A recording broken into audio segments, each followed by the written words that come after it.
Mon fiancé a annoncé, j'en ai fini d'écouter tes sentiments et tes besoins.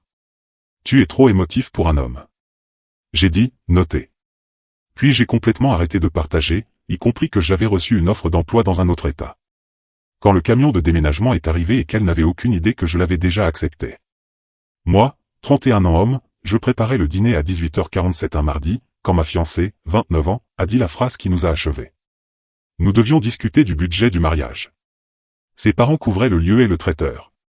22 000 $ au total. Nous devions partager l'addition du bar, le photographe et le DJ. Ça revenait à environ 1600 cents à 1800 $ chacun. J'avais suggéré qu'on regarde peut-être nos finances ensemble avant de s'engager. Elle a claqué son verre d'eau. Oh mon Dieu. Pas encore ça. Je pense juste que nous devrions. Non. J'en ai fini. J'en ai fini d'écouter tes sentiments et tes besoins.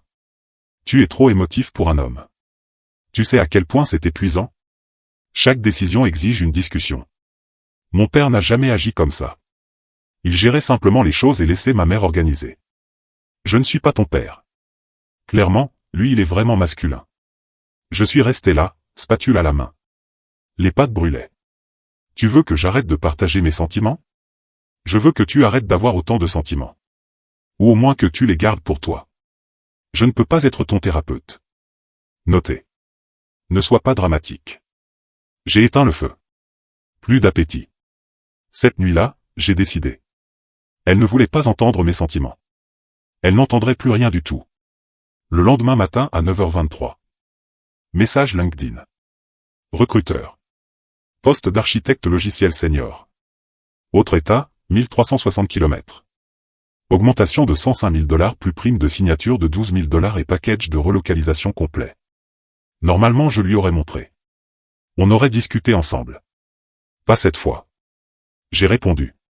Extrêmement intéressé. Quand pouvons-nous parler? Entretien téléphonique à 14h, impeccable. Deuxième entretien vendredi. Je suis rentré. Elle était sur son téléphone. Comment était le travail? Bien. Tu es bizarre. Juste fatigué. Entretien panel vendredi. 6 personnes. 2 heures. J'ai cartonné. Ils ont dit qu'ils feraient une offre lundi. Je ne lui ai rien dit de tout ça. L'offre est arrivée lundi à 11h08. Signé à 11h34. Date de début dans 6 semaines. Recherche d'appartement commencée le soir même. Trouvé en 3 jours. Une chambre, bel immeuble, 1680 $ par mois. Bail signé. Premier dernier caution. 5140 $ au total. Emménagement dans 5 semaines. Notre bail actuel se terminait dans cette semaine. Mon nom seulement. Je l'avais signé avant qu'on emménage ensemble. Timing parfait. Démission donnée mercredi avec préavis de 2 semaines. Patron déçu mais compréhensif. Début du désencombrement. Vendu des affaires en ligne. Ma fiancée adorait. Tu vois? C'est ce que je disais depuis le début. Tu avais tellement de bordel. Bien sûr. Location d'un garde-meuble 2 semaines avant. 165 $ par mois. Début du transfert le samedi. Je lui ai dit que je donnais tout. Semaine 4. Sa mère a appelé pour les derniers détails du mariage. Il nous faut ta liste d'invités pour la semaine prochaine. Mieux vaut lui demander ça. Tout va bien? Tu as l'air bizarre. Juste occupé. Eh bien nous sommes très excités. Plus que 5 mois. D'accord. Semaine 5. Réservation du camion de déménagement. 20 pieds chez une entreprise locale. 950 $ avec assurance. Programmé vendredi à 9h. Ma fiancée avait dit il y a des semaines qu'elle travaillerait de la maison toute la journée du vendredi. Réunion vidéo non-stop jusqu'à au moins 15h. Encore mieux. Elle serait là pour regarder. Jeudi soir j'ai à peine dormi. Pas nerveux. Excité. Elle s'est réveillée vendredi à 8h. A fait du café. S'est installée devant son ordinateur dans le salon. Grande journée de réunion. Ne fais pas de bruit, d'accord? Pas de problème. 8h47 mon téléphone a vibré. Les déménageurs étaient à 10 minutes. 8h58 le camion s'est garé. Mise à jour 1. Elle était en visio quand la sonnette a retenti. Tu peux ouvrir? A-t-elle chuchoté en coupant la caméra. J'ai ouvert la porte. 3 gars avec des diables. Ici pour le déménagement? Oui. Allons-y. J'ai commencé à les diriger. Mes meubles. Mes cartons. Mes appareils électroniques. La tête de ma fiancée a pivoté. Elle a levé un doigt. Attendez une minute. A rallumé sa caméra en souriant. Désolé pour ça. Je partage mon écran. Les déménageurs ont continué. Premier voyage dehors. Mon canapé. Elle a regardé. M'a regardé. A regardé les déménageurs. A articulé sans voix. Qu'est-ce qui se passe? J'ai montré mon téléphone. Je lui ai envoyé un texto. Déménagement. Reste en ligne. Ses yeux sont devenus énormes. A essayé de dire quelque chose mais son patron parlait. Elle a réactivé le micro. Oui, je suis d'accord avec cette approche. Voix tremblante. Deuxième voyage. Ma télé. Mon bureau. Ma bibliothèque. Elle a répondu par texto. Qu'est-ce que tu veux dire déménagement? Exactement ce que ça veut dire. Où? Autre état. Nouveau travail. Début lundi. Sa caméra était toujours allumée. J'ai vu son visage passer de la confusion à la panique puis à la fureur. Mais elle ne pouvait rien dire. Toute son équipe était dans cette réunion. Elle a tapé. Tu ne peux pas juste partir. On va se marier. Tu as dit que tu en avais fini d'écouter mes sentiments, alors j'ai arrêté de les partager, y compris l'offre d'emploi. C'est de la folie. Faut que j'y aille. Les déménageurs ont besoin d'aide. Elle s'est levée. A oublié que sa caméra était allumée. A marché vers moi. Je suis en réunion. Quelqu'un a crié à travers les haut-parleurs de son ordinateur. Elle s'est figée. S'est retournée. S'est rassise. Caméra rallumée. Désolé, problème technique. Les déménageurs ont travaillé 3 heures. Tout ce qui m'appartenait est monté dans le camion. Environ 65% du contenu de l'appartement. Elle est restée en visio tout le temps. A regardé impuissante son foyer se démanteler. N'arrêtez pas de couper et remettre le micro. Me demandait entre 2 appels ce qui se passait. Je te l'ai déjà dit. Tu ne peux pas faire ça. Je le fais. On doit se marier dans 5 mois. Plus maintenant. Mes parents ont dépensé 22 000 $. Tes parents. Pas moi. Je n'ai jamais accepté de payer quoi que ce soit. 11h52. Les déménageurs ont fini de charger. Je me suis approché d'elle assise. Elle était dans un autre appel. Caméra éteinte cette fois. J'ai posé ma clé et la télécommande du garage sur la table devant elle. Le bail se termine dans 2 semaines. Tu n'es pas dessus. Débrouille-toi. Sa bouche s'est ouverte. Rien n'est sorti. Je suis sorti. J'ai fermé la porte. Monté dans ma voiture. Suivi le camion. Mon téléphone a commencé à sonner à 12h14. Son appel était fini. J'ai ignoré. Quand je me suis arrêté pour l'essence 1 heure plus tard, j'avais 18 appels manqués et 32 textos. J'ai tout lu à la station-service. Réponds au téléphone. Tu ne peux pas me faire ça. Où vas-tu? Quel état? J'appelle la police. C'est un enlèvement. De quoi? De mes propres meubles? Ma mère panique complètement. Tout le monde demande où tu es. Réponds-moi. Je vais annuler le mariage. Tu me laisses sans rien. L'appartement est vide. Tu es un psychopathe. J'ai appelé ta mère. Elle ne sait rien. Où es-tu? J'ai éteint mon téléphone. Conduis les 6 heures restantes dans le calme. Arrivé à mon nouvel appartement à 19h23. Déménageurs ont déchargé. Je leur ai donné 200 $ de pourboire au total. Parti à 21h, commandé chinois. Assis sur mon canapé. Remis mon téléphone en marche. 63 appels manqués. Plus de 100 textos. 12 messages vocaux. Les messages vocaux ont escaladé magnifiquement. VM1. C'est quoi ce bordel?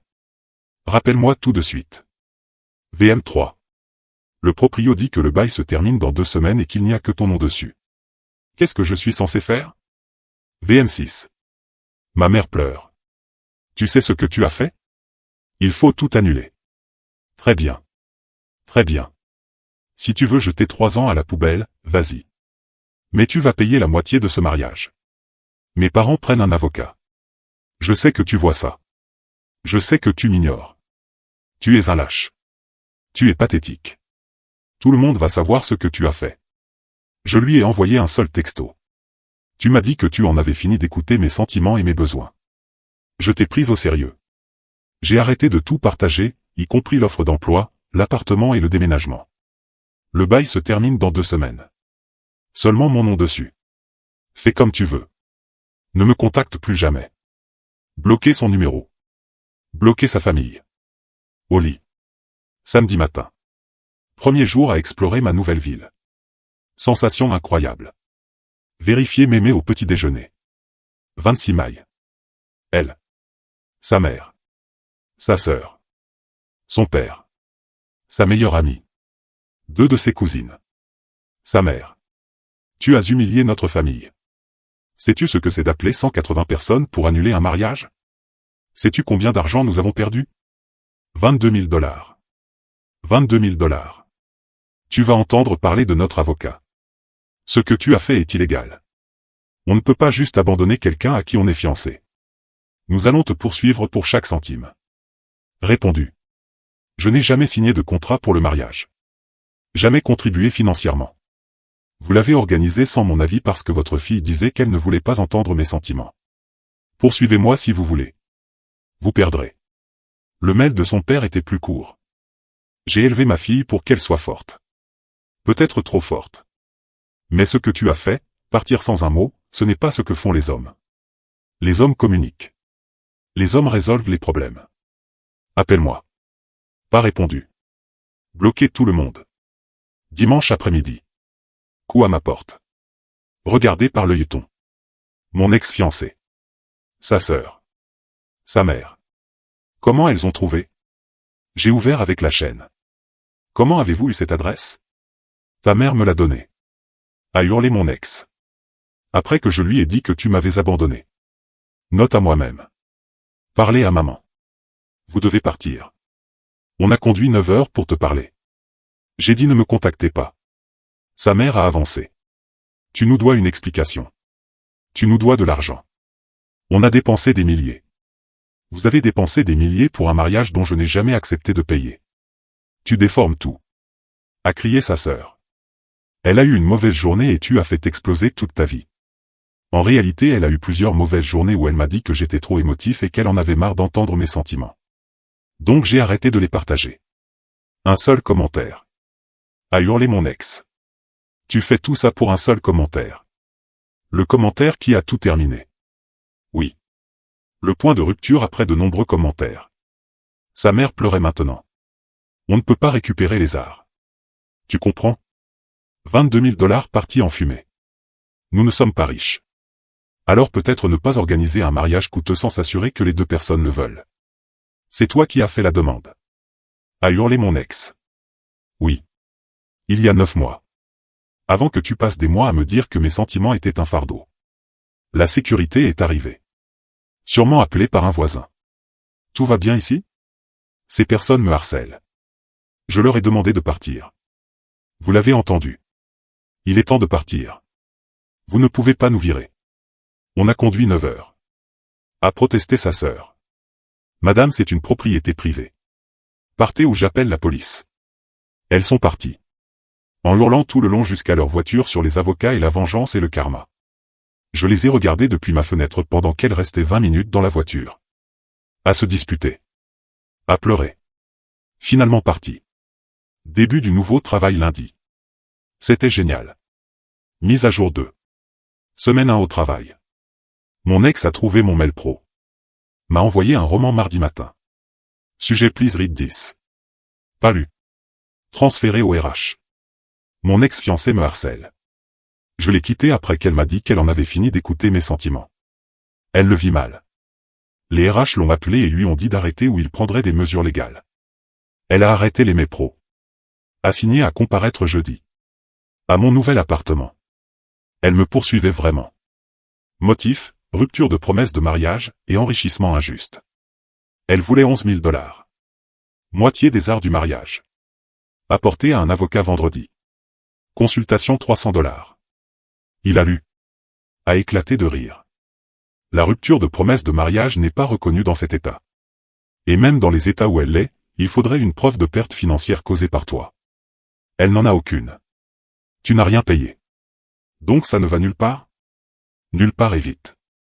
Je réponds pour 700 $. En gros, je lui dis qu'elle n'a pas de dossier et que tout procès supplémentaire frivole entraînera que je réclamerai mes frais d'avocat. Fais-le. Il a envoyé la réponse.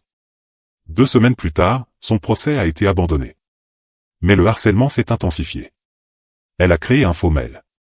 Jennifer.Pierre 2024 et m'a envoyé des paragraphes. J'espère que tu es heureux. J'espère que ta nouvelle vie vaut la destruction de la mienne. J'ai dû retourner vivre chez mes parents. Retour chez mes parents à 29 ans. Parce que tu as tout pris. Tu as pris l'appartement. Tu as pris ma stabilité. Tu as pris mon avenir. Tout le monde au travail continue de demander pour le mariage. Sais-tu à quel point c'est humiliant? Certains pensaient que je mentais sur le fait d'être fiancé. C'est tellement soudain. Tu ne m'as pas juste quitté. Tu m'as humilié. Bloqué le mail. Elle en a fait un autre. Émilie.Souci 888, ma thérapeute dit que tu es un narcissique. Elle dit que ce que tu as fait s'appelle du stonewalling et que c'est de la maltraitance. Tu m'as maltraité en refusant de communiquer. Tu m'as maltraité en partant sans prévenir. Je suis en thérapie à cause de toi. Je prends des anxiolytiques à cause de toi. Mais vas-y, vis ta meilleure vie pendant que je ramasse les morceaux. Bloqué aussi. Sa meilleure amie m'a DM sur Instagram.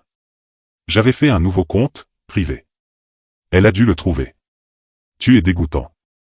Sais-tu qu'elle pleure tous les jours? Elle ne mange pas. Elle ne dort pas.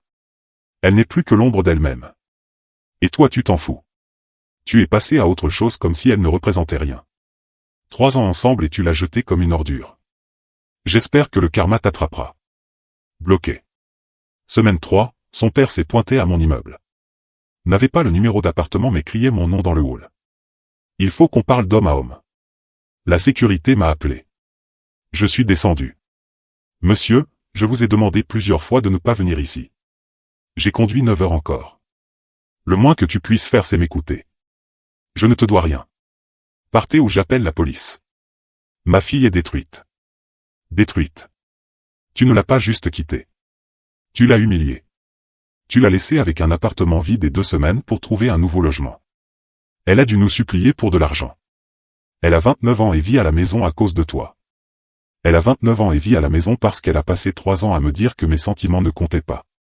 Les actes ont des conséquences. Tu aurais pu lui parler. Arranger les choses.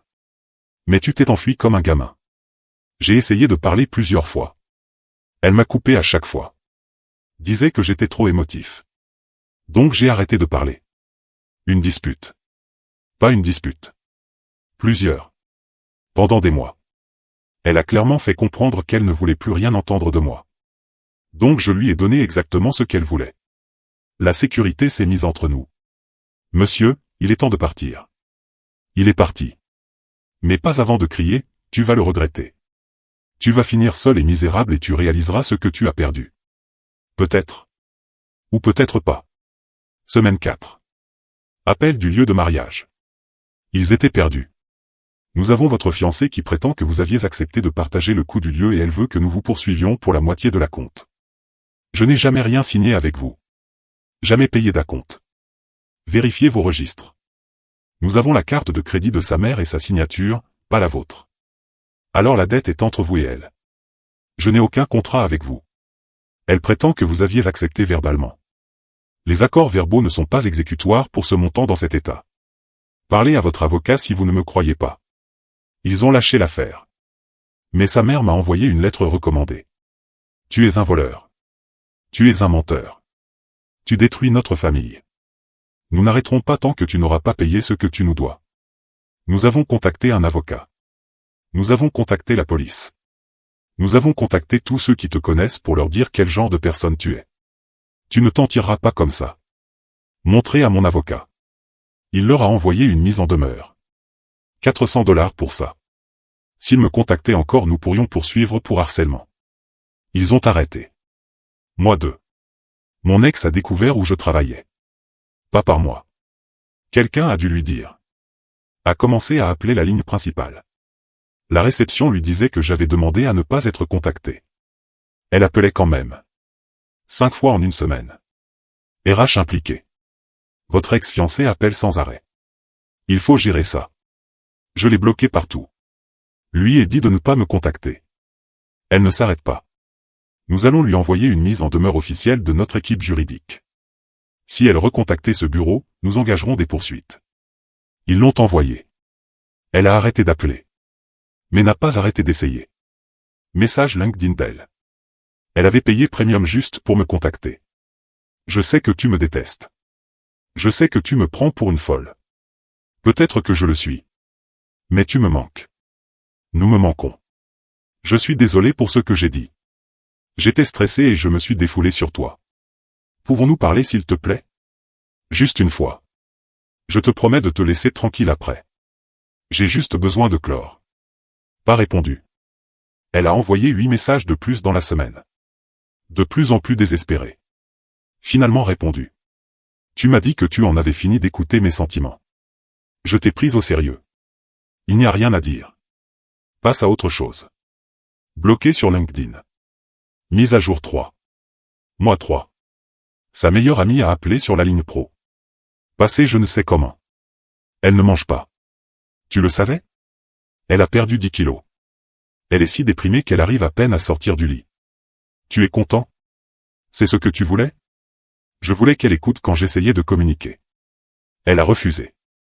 Donc je suis parti. Sa santé mentale n'est plus ma responsabilité.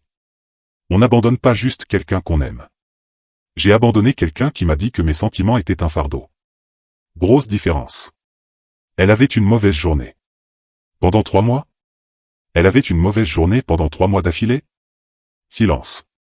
C'est bien ce que je pensais. Raccrocher. Signaler l'appel au RH. Ils ont bloqué le numéro. Mail de l'avocat de sa mère. 3e maintenant.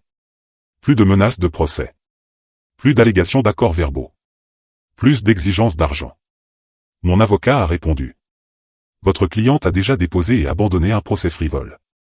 Toute nouvelle menace légale entraînera une contre-poursuite pour harcèlement. Toutes les revendications se sont révélées sans fondement. Cessez immédiatement tout contact. Plus jamais entendu parler de cet avocat non plus. Mois 4.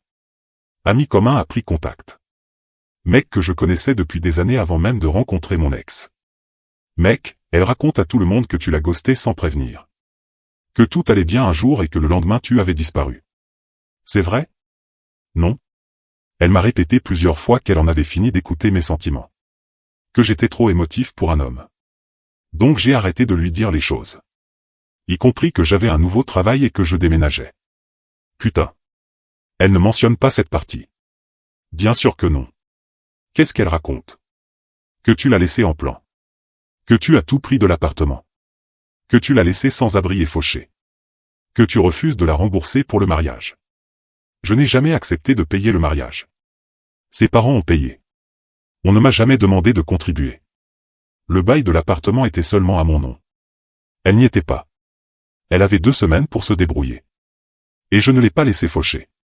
Elle avait son propre salaire et ses économies. Mec, l'histoire qu'elle raconte est complètement différente. Les gens qui se font larguer réécrivent généralement l'histoire pour se poser en victime. Juste. Tu vas bien toi? Mieux que bien. Meilleure décision de ma vie. Dernière lettre recommandée de son père semaine 17. Attendu plus de menaces. Plus d'exigences. Au lieu de ça, je te dois des excuses.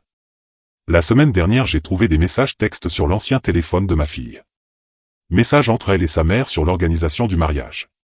Elle a dit des choses sur toi que je ne savais pas. T'as traité d'hypersensible et d'épuisant à gérer. Disait qu'elle t'entraînait à être moins needy. Je l'ai confrontée. Elle a admis avoir dit ces choses dont tu m'avais parlé. Sur le fait d'en avoir fini d'écouter tes sentiments. J'ai honte d'elle. Et je suis désolé de t'avoir blâmé. Tu as fait ce que tu avais à faire. Bonne chance pour ta nouvelle vie. Rangez la lettre dans un tiroir. Pas répondu mais pas jeté. Mon ex a envoyé un dernier mail la semaine dernière. Moi si post-structure. Sujet, je comprends maintenant. Je suis en thérapie depuis 4 mois. Ma thérapeute m'a aidé à voir ce que j'ai fait. Comment je t'ai traité. Comment je t'ai fait sentir que tes sentiments ne comptaient pas. Elle a raison. J'avais tort. J'étais contrôlante. J'étais méprisante. Je t'ai abîmé et je suis désolé. Je n'attends pas que tu me pardonnes. Je n'attends pas de réponse. Je voulais juste que tu saches que je comprends maintenant. Je comprends pourquoi tu es parti. Et je suis désolé de t'avoir fait sentir que tu devais partir comme ça. J'espère que tu es heureux. Vraiment. Prends soin de toi. Lu 3 fois. N'ai rien ressenti. Ni colère. Ni satisfaction. Rien. Pas répondu. Fermez le mail. Passez à ma journée. Quant à moi, la vie est plutôt géniale. Nouveau travail m'a donné une autre augmentation. Prime de performance plus ajustement coût de la vie. Je vois quelqu'un occasionnellement. Elle est enseignante. Intelligente. Drôle. Empathique. Me demande vraiment comment était ma journée et écoute la réponse. Concept novateur. Mon appartement ressemble à une maison maintenant. Nouveau meuble. Je l'ai fait mien. J'ai des amis ici. Une vie que j'apprécie vraiment. Et je partage mes sentiments quand je les ai. Avec des gens qui veulent vraiment les entendre. Mon ex voulait un homme qui n'avait pas de besoin. Qui gérait juste les choses. En silence. Qui gardait ses sentiments pour lui. Elle a eu exactement ça. Pendant 6 semaines pendant que je préparais ma sortie. Ensuite elle n'a plus rien eu du tout. Parfois la meilleure revanche c'est de donner aux gens exactement ce qu'ils demandent. Puis de partir.